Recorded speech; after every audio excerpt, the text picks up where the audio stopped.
Today we got a brand new cartridge for the Evercade to take a look at. The MegaCat Studios Collection 2 includes 8 games. These are new retro games. These are not like reissues of really old games. These are new retro games that came out from MegaCat Studios over the past couple years, and now they're in this collection.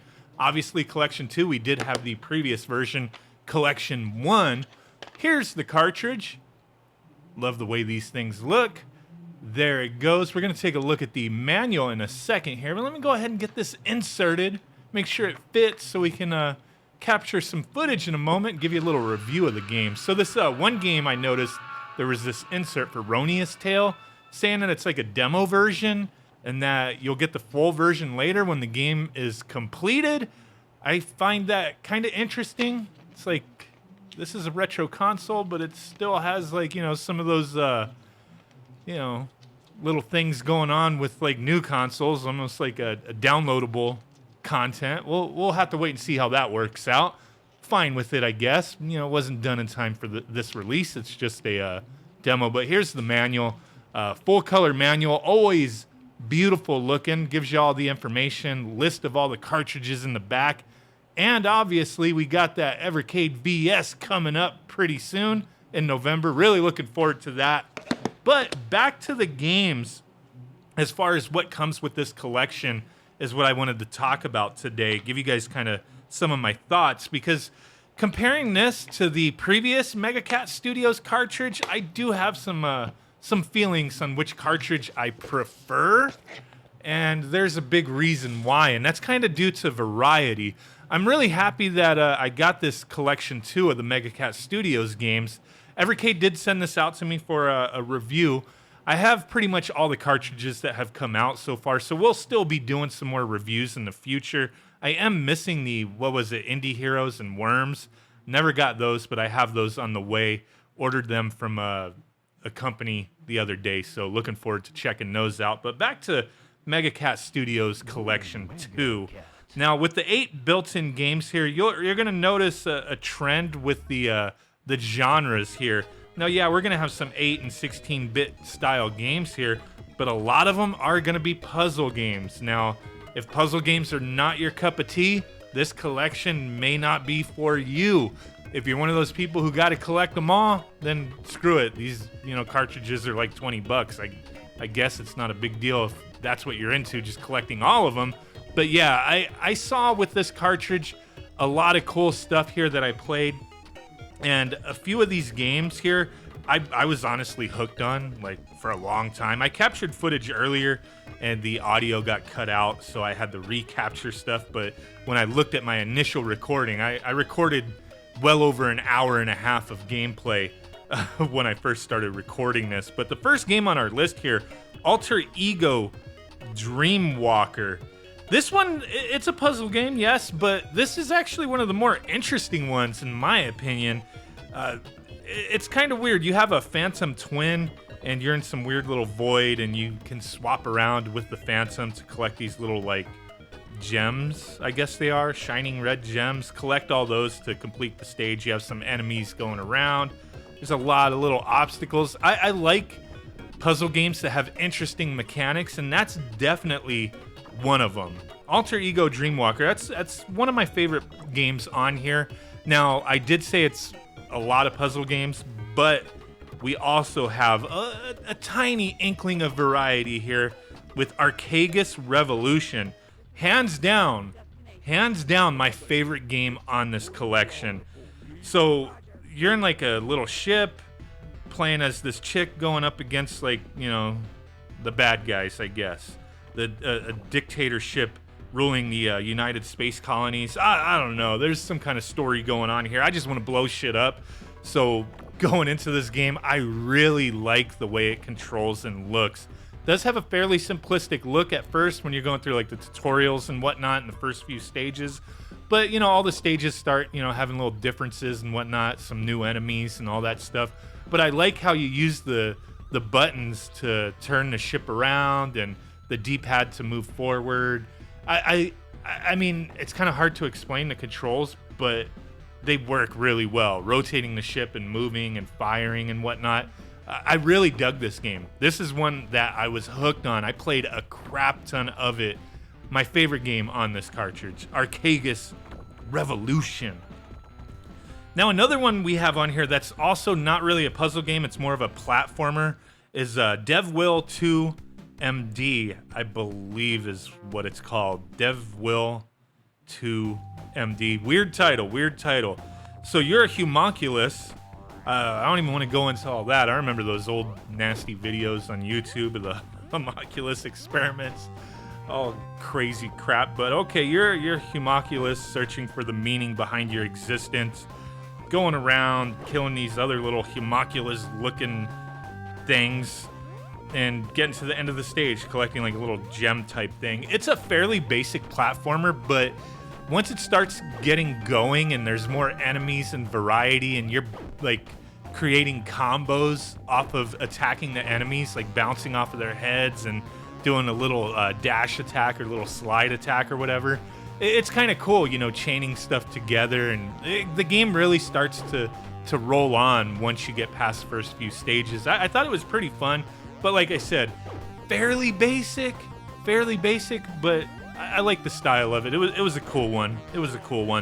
Now, one of the puzzle games on here that like really surprised me, and it kind of tells me don't judge a book by its cover, which is, you know, didn't all of our mamas and grandmas and whoever else is out there tell us that shit back in the day. So this one, Romeo Meow, and Julie Cat. First off, I hate the title. I hate the name. Like, I'm not a cat person, but I just don't like the name. Like, the style, the cats and all that, that's fine. I just don't like the name. And, like, when I saw it, I was like, oh, a Tetris clone. Big whoop-de-doo, right? But that was just me just basing some judgments off of just looking at it. Hell no, this game is freaking amazing. Screw the title. Like I said, I don't really like the title, but I get it. You know, it's a little love story type thing. It's a puzzle game. It looks like it's Tetris, but it's not Tetris. Yeah, you line up, you know, bricks or Tetris-looking shits and eliminate them from the screen, but there's a lot more to it. You don't have them falling down. You get to select which piece you want to use at, you know, any given time. You have like a selection of 3, and they rotate once you use all of them. And the whole point is you place them wherever you want, as long as there's space for them to be placed. So you kind of have to formulate this, taking a look at where things should be placed, what could be coming up. Are you going to be able to eliminate lines? Because it's not just, you know, the normal Tetris style. You can go all the way around. You can create like a outline of a cube, all the way around the perimeter of the board, up and down, horizontal, vertical, all that kind of stuff. As long as you're chaining that stuff together, you're freeing up space. Now, the whole point is that you have so many bricks you have to place. If you can't get all your bricks placed and you're just kind of stuck, then you lose. And the game will just be like, boom, game over, you suck. I really enjoyed this one. This one was flippin' fun. I didn't think I was going to like it as much as I did, but this is one of my top favorite games on this cartridge. Despite, you know, I'm nitpicking about the name. I just, you know, Romeo and Julie Cat kind of sounded a little cheesy, you know what I mean? But the game's flipping amazing. It's a really good one. Now, the one game, I couldn't really get into it too much. I played it a few times, but, you know, my brain is not big enough to comprehend this kind of shit, I guess, is that ronistale, the one that I said, there's kind of, it's just like a demo and you'll get the full version later type of thing.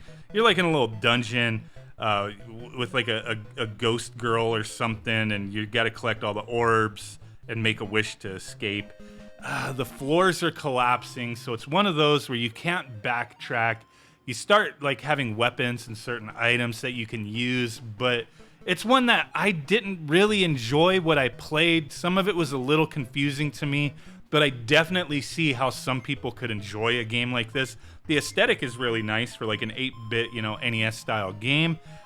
It's a cool looking one, but it was just one I couldn't get into. Just have to be honest. Can't like everything on here. Now the next one, Misplaced. This one, another puzzle game, but I like the aesthetic. I like how it's kind of story driven a bit, and the style of it, very simple, but it kind of pops. You know, it has like that Crossy Road look to it. I don't know. Just sometimes these simple graphics just pop, and I think this game pops for me, but it's just too similar to plenty of other puzzle games that I've played. Collect the piece, place it, get the key to exit, move on to the next stage. As you progress, it does get far more complicated, and you start getting more different like abilities that you can use to like float through the air, stuff like that. It's a fun one. It's an interesting one, and the longer you stick with it, the more you'll have, you'll see that there's variety to it. My first impression was just more or less like, I've played plenty of puzzle games that are similar to this, but it does start doing some unique things the longer you play it. Very cool game, very interesting one. Not my favorite by any means, but it was interesting. Now, is this the final one? No, we got a couple more to talk about, but this one, Gluff, this is another one that was kind of similar to that one, but Gluff, you play as a frog on a quest to power up the world. Okay. No jumping, anything like that. You're a fucking frog and you can't jump. Well, okay, I guess. You're walking around like absorbing the electricity from these like electricity pad type things and then like dispersing it through all the platforms that need it. If you absorb too much electricity, you die, so you gotta hurry up and get off of it. You have a gauge that you get to look at. Fill all the little platforms that need it, avoiding the enemies. Go back into the exit. Once you unlock it, move on to the next level. A lot of games play like this. This one, there's some fun to be had, but I was hoping for a bit more variety in the way of puzzle games here, knowing that there's going to be a lot of puzzle games, but it's all right, man. It's all right. Now, my probably one of my top favorite puzzle games on here is Yazzie. Yazzie's the final one I want to talk about. I think the aesthetic, the shine to this game, it's a very polished game. I really enjoyed this one. It's simple like the other ones where you're collecting, gems essentially, like this, like gold bars or something, because you're a treasure hunter, goldsmith type of thing. So you're collecting all that to exit the stage. Yeah, it's simple, basic, puzzle. But I just really love the aesthetic behind it. The way the levels are designed. It was really interesting, avoiding the enemies, and I didn't feel like the game was cheap at all. I just had to be aware of my surroundings, how things worked, using the little pickaxes to go through blocks. There was a lot of variety to this one. I think it's one of the better puzzle games on here, if not the best one. So, like I said earlier, my favorite game on this collection was the Archagus Revolution. That one was really good. Romeo Meow and Jolly Cat was another one of my top favorites. And then Yazzie. Those are probably my favorites on this collection. So not bad. Really digging this one. Not usually my cup of tea with all these puzzle games, but I'm trying to collect all these cartridges. So one way or another, I'm going to be playing them, giving you guys my impressions. This one, it's a mixed bag here if you're really going to dig this one or not. If you're into puzzle games, for sure, there's some really solid ones here with a couple, little variety, platforming and like shooting type game mixed in. Really cool stuff. Thanks for watching. Appreciate you guys. And I will catch y'all next time. Peace out. Bye-bye. And boom. Bye.